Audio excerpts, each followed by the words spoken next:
dire bonjour à tous les amis, j'espère que vous allez bien. Moi ça va nickel. Aujourd'hui, on se retrouve pour un tout nouveau concept sur Suspect Manoir Mystère. Donc je vous ai mis en fond un de mes petits gameplays en tant que tueur. Voilà, faites pas trop attention, c'est pas ça le but visé dans cette vidéo précise.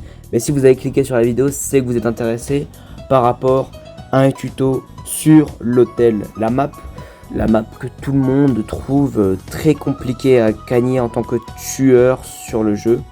Et en effet, même moi je trouve ça dur, même si parfois je gagne. C'est évident que c'est une map difficile.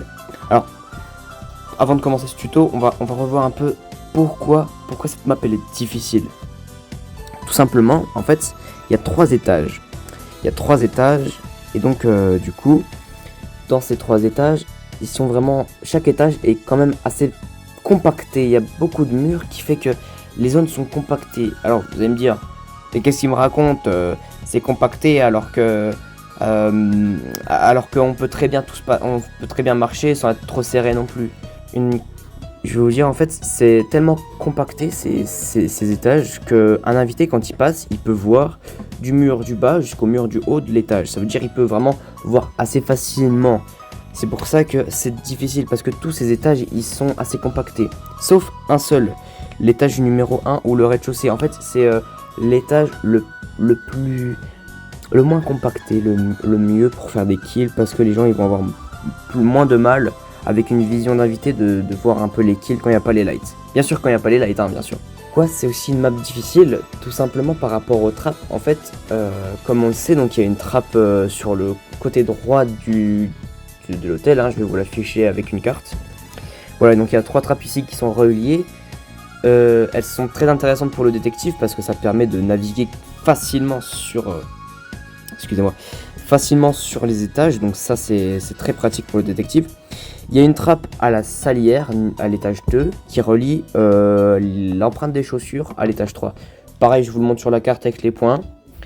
Donc ces 2 points, cette trappe reliée, elle est quand même intéressante aussi. Ça permet, c'est pas une trappe quand on est tueur et qu'il y a encore le détective à prendre et crucialement, parce que elle est bien plus compliquée que ça, vu que le détective il peut clairement se cacher très souvent là-dedans, et très souvent dans les trappes de droite. Voilà, c'est souvent les trappes qui sont le plus utilisées par le détective quand elle est là et tout comme ça.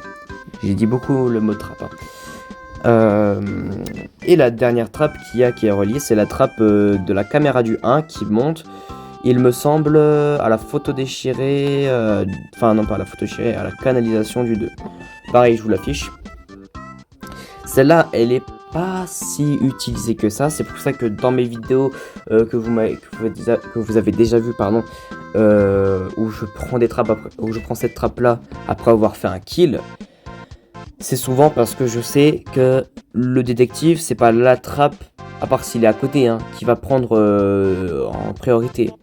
S'il a aucune trappe très proche de lui, il va pas se dire celle-là, parce que c'est un endroit aussi où il peut se faire kill très facilement, la zone décanalisation au 1, du rez-de-chaussée. S'il a pas le temps de prendre la trappe, il peut se faire kill très facilement, et les gens, s'ils ont pas la quête, ils vont pas trouver le kill facilement. Ok, donc maintenant que vous savez ça, vous savez un peu pourquoi la map est difficile à jouer en tant que tueur, je vais pouvoir commencer le tutoriel. Alors, on va commencer par le placement des bombes. Le placement des bombes, en fait, il va être plus stratégique que juste poser une bombe à chaque étage et la mettre n'importe où. Non, il y a des points plus stratégiques à poser, et ça, je l'ai connu avec l'expérience du jeu, voilà. Ça fait longtemps que je joue au jeu, mais je ne suis pas non plus le meilleur joueur du jeu, ou même, voilà. Je peux me faire défoncer par beaucoup d'autres joueurs. Donc pareil, je vais vous afficher la carte, et on va aller étage par étage pour que je vous montre un peu les meilleurs points pour poser vos bombes si vous êtes sûr. On va commencer par le rez-de-chaussée, mais avant, je vais vous dire la meilleure stratégie pour poser les bombes par rapport aux étages. Ça va être surtout de ne pas mettre une bombe par chaque étage, parce que pour moi, cette stratégie elle est complètement nulle. Puisque si vous faites un kill dans un étage, ça va être compliqué. Ça va être compliqué parce que si vous faites un kill dans un étage et que vous activez les bombes, par conséquent, les gens ils vont fouiller quand ils font les bombes. Par exemple, je vais en revenir après, mais je vous conseille plus de mettre soit 2 bombes au 1 et une bombe au 2, ou 2 bombes au 1, une bombe au 3, ou 2 bombes au 3, une bombe au 1, ou 2 bombes au 2, une bombe au 1. Voilà, je mets tout le temps au moins une bombe au 1. Je ne mets jamais que des bombes aux autres étages parce que le 1 c'est quand même le meilleur étage comme je vous l'ai dit tout à l'heure pour kill. Malgré que voilà. Maintenant que vous savez ça, on va commencer par le premier étage, le rez-de-chaussée. Alors, pour passer des bombes, comme je vous ai dit tout à l'heure, il y a un très bon spot aussi. Donc il y a ce spot là au niveau des caméras ou canalisation. Il y a ce spot ici, donc à l'autre canalisation qui est vers les lights. Voilà, donc il est un peu plus complexe, voilà, parce que faut soit vous le mettez à la canalisation, soit vous le mettez en bas là où je vous mets le point, parce que voilà. Ce point il peut être intéressant, mais c'est un peu technique parce que si des gens ils vous voient comme ça descendre comme un bebeu, ils vont se douter quelque chose. Après, la discrétion, je peux pas trop vous l'enseigner dans cette vidéo. Il y a aussi ce point ici qui est vraiment, c'est un des meilleurs points pour poser des bombes au 1. Franchement, c'est celui que je fais quasiment tout le temps. Il y a aussi celui-là. Ah, celui-là, vraiment. Si vous le faites pas, au moins, c'est vraiment très très intéressant. En fait, je pense que c'est un des meilleurs, puisqu'il est très très éloigné de toute trappe. Il est très éloigné des escaliers, donc ça va mettre du temps aux invités d'aller faire la bombe. Et puis si vous êtes que un invité et vous-même à faire la bombe, vous pouvez slash et partir comme ça, comme un voleur. Mais voilà, il y a toujours un bon truc à faire avec cette bombe, c'est vraiment une dinguerie. Ce que je vous conseille pas maintenant, les spots au 1 à ne pas mettre. Le plus classique au tableau. Enfin, le temps de poser une bombe, ça dure 5 secondes. Je pense pas qu'en 5 secondes vous puissiez faire un tableau. Si quelqu'un, alors je dis ça si quelqu'un vous voit, mais c'est très risqué et je le conseille pas du tout de mettre une bombe ici. Il y a au bagage, parce que souvent les gens arrivent à retenir un peu qui était au bagage, comment ils étaient et tout. Et souvent c'est... En fait le problème aussi du bagage c'est qu'il est proche des escaliers, proche de la trappe. C'est pas optimal. Vers le spawn, vers ici. Il y a vers l'ordinateur, les clés on s'en fout un peu, genre c'est nul. C'est nul parce que, comme je vous le dis, ah non, quoique, juste l'ordinateur, je me trompe. L'ordinateur est potentiellement les clés si vous êtes chaud. Et puis au final, le café c'est pas un endroit pour poser des bombes. Clairement, le café ça se fait en 2 secondes. Il y a beaucoup de gens qui ont cette quête, donc beaucoup de gens peuvent voir que vous mettez du temps à faire une bombe et sortir l'excuse de j'attends mon café pendant 1 minute comme un golemon. Ça marche pas trop aux yeux des autres. Voilà. On va passer à l'étage 2. L'étage 2, c'est un étage serré aussi, comme l'étage 3. Donc, l'étage 2, les meilleures bombes à placer, je vais vous dire. Il y a la bombe qui est placer une bombe à la caisse à outils. Vraiment un des meilleurs spots. Vu que c'est un étage petit, il est pas trop près de la trappe. Il est loin des escaliers. Il faut vraiment faire des trucs loin des escaliers parce que les escaliers c'est trop pratique pour les invités en fait. Voilà, c'est ça. Ça clairement. La bombe aussi, mettre une bombe au piano, c'est très efficace. Voilà. Poser une bombe à la cafetière verte, ça aussi, c'est pas mal. Salière, vous pouvez oublier. Voilà, ça dégage. Une bombe vers la trappe ici, là, ici, ça, vous pouvez pas. Vraiment, c'est pas optimal, c'est pas ouf. Alors même si vous arrivez avec ça à gratter le kill du détective, je trouve pas ça ouf parce que c'est vraiment pas optimal. Et puis après milieu, cloche, admin, ces endroits là pas optimal non plus vraiment. Ils ont juste à faire une ligne droite et voilà. Par rapport au piano c'est optimal, alors pas par rapport aux trappes et aux escaliers mais par rapport au kill. Comme je vous dis vous pouvez faire très bien un bon kill ou un truc avec ça. Bref. Et ensuite on va terminer avec l'étage 3. Alors pour l'étage 3 tout simplement vous allez pouvoir utiliser, mettre une bombe ici, donc à la canalisation du 3, elle est très loin des escaliers et un peu loin des trappes. Après, il y a beaucoup de possibilités aussi pour le 3, donc je vais juste vous faire une zone rouge où vous pouvez poser les bombes. et la zone bleue où c'est déconseillé de poser une bombe, voilà. Je sais que le tiroir c'est tentant, mais en fait niveau stratégie c'est à côté des escaliers. Vous avez qu'une seule sortie ici, il n'y a pas de trappe pour vous échapper et en fait vous pouvez vous faire cramer en 2 secondes si vous faites un kill ici, voilà. Et quand on pose une bombe, c'est pas juste pour poser une bombe quoi, c'est... Voilà. Donc on en a fini avec les bombes, c'est déjà un bon truc. Maintenant on va passer aux astuces véridiques, voilà. Ma première astuce, c'est clairement de faire un demi-tour. Par exemple, vous êtes au 2. Ça c'est le meilleur demi-tour à faire. Vous êtes au 2. Vous avez une cible qui fait le son piano, qui fait une quête au 2. Mais il y a quelqu'un qui vous a vu au 2. Donc si vous faites le kill, il va vous dire hey, bizarre, t'étais au 2 toi. Donc la chose préférable c'est de montrer à cette personne qui vous a vu que vous êtes sorti au 2. Genre vous êtes descendu au 1 ou vous êtes monté au 3 par exemple. D'éteindre les lights, de faire le demi-tour et d'aller kill la personne là. La personne que vous voulez tuer, pas celle qui vous a vu. Comme ça, vous faites votre petite kill, je sais pas, vous prenez la trappe ou vous remontez à l'endroit où vous avez fait croire au gars que vous êtes parti. C'est peut-être un peu compliqué dit comme ça, mais croyez-moi, c'est compréhensible. Mais et voilà, donc cette personne, elle va se dire quand si elle trouve le cadavre, elle va se dire bah non, c'est pas vous parce que toi je t'ai vu, t'es monté au 3 alors que vous avez fait un demi-tour quoi. Et si en plus il n'y a personne au 3 ou qu'il y a une seule personne, la personne elle va pas dire bah non je l'ai pas vu. Parce que ça c'est encore meilleur, hein. Vous pouvez dire oui bah tu m'as pas vu, j'étais là ou quoi, tu vois. Donc là c'est les moyens de défense hein, aussi avec ça. Ça c'est très intéressant aussi. Le plus intéressant c'est de faire des kills sur cette map parce que c'est très compliqué. Donc ça marche. Avant de continuer sur les kills, j'allais oublier, oui. C'est la façon d'activer les lights sur cette map et ça marche un peu sur toutes les autres maps. Hein. Clairement, pour activer, ça c'est un petit rappel, hein, pour activer les lights, vraiment, soit vous activez les lights avant de faire un kill, soit vous activez les lights après avoir fait le kill.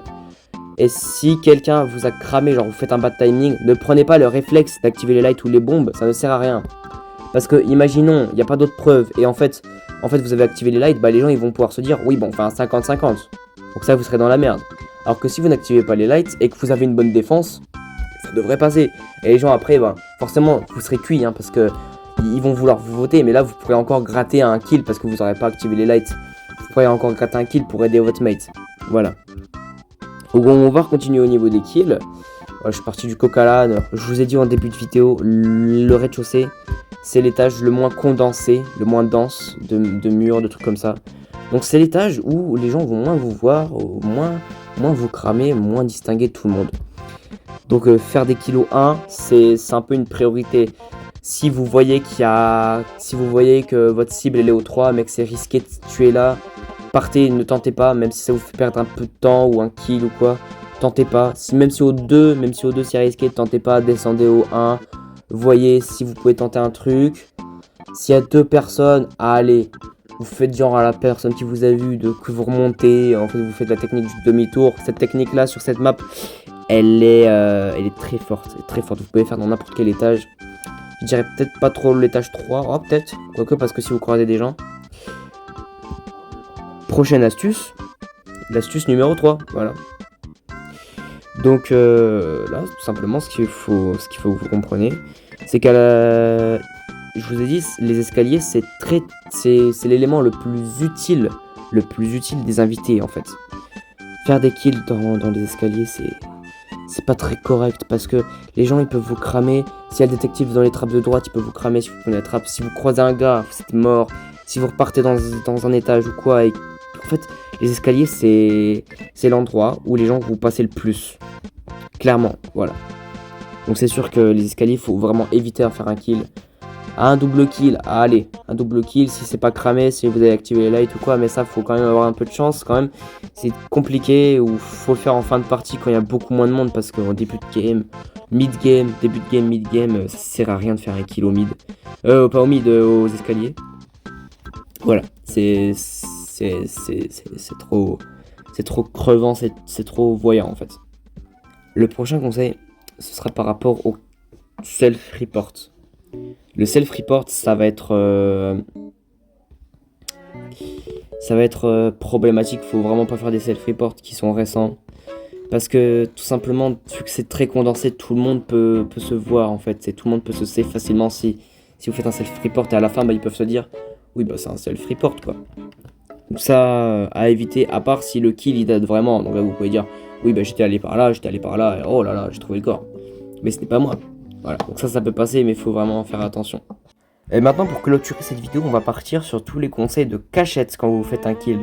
Parce que parfois, c'est pas évident de redescendre un étage ou de remonter un étage pour partir et pour se safe. Et donc, du coup, bah, on est obligé de se cacher dans l'étage et de mentir sur sa position. Mentez sur votre position, écoutez d'abord les positions des autres et mentez. Et après, essayez de raccrocher votre position en prenant une trappe ou en disant oui, bah ça date de longtemps et du coup, j'ai eu le temps d'aller là. Alors que vous n'avez pas bougé du tout. Vous m'avez compris. Donc, les meilleures cachettes, quand vous faites un kilo 1, c'est de vous cacher dans l'ascenseur ou dans cette zone ici. Cette zone ici, c'est très compliqué pour les invités de vous voir et vous pouvez vraiment taper des vesquilles. Ici aussi, mais je vais pas vous dire que c'est très bien aussi parce que vraiment, il a juste à forcer un peu, à descendre un peu plus et l'invité il vous crame. Voilà. Donc ça, c'est un peu moins véridique. Les cams sont pas très folles non plus, mais ici et ici ça peut être pas mal. Ici ça peut être pas mal parce que c'est pas un endroit où vraiment les gens ils vont voir. Ils vont voir. Et puis à la tuyauterie vous pouvez clairement prendre la trappe au pire. Au pire vous prenez la trappe. Au deux, les endroits pour vous cacher sont vers les tables, par ici, qui est très bien. Et puis il y a ici. Et au pire des cas, vous pouvez vous planquer ici, mais c'est compliqué vu que c'est un étage très condensé. Et au final, l'étage numéro 3. L'étage numéro 3, vous pouvez vous cacher là.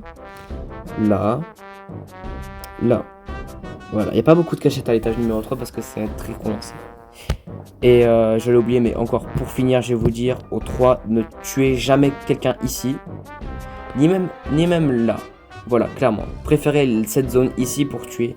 Donc du coup, si ces conseils et astuces vous ont permis de progresser dans cette map ou progresser tout simplement en tant que tueur, ou que simplement vous aimez ces tutos et que vous en voulez plus sur n'importe quel sujet du jeu, je vous invite à liker et me le dire en commentaire, de vous abonner.